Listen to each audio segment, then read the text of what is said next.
we do communications. We need to do communications differently today, and that might be really understanding social media channels and what content they need.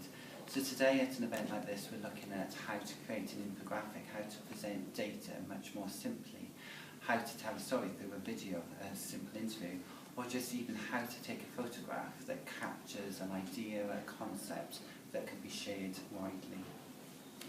What difference do you think these sessions will make to the way organisations engage? We are hoping that these sessions will present new ideas to people. Some people may already be doing some of the things covered in the workshops, but actually I think there'll be a lot of new things coming out.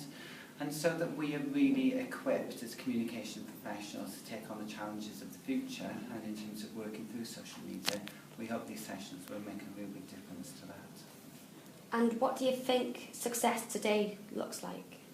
Well, I think success today will be people taking away ideas from the workshops that they can implement, that they can share with colleagues, and then ultimately improves the way that they communicate with their audiences, whether that's their staff or whether that's the public or the key stakeholders.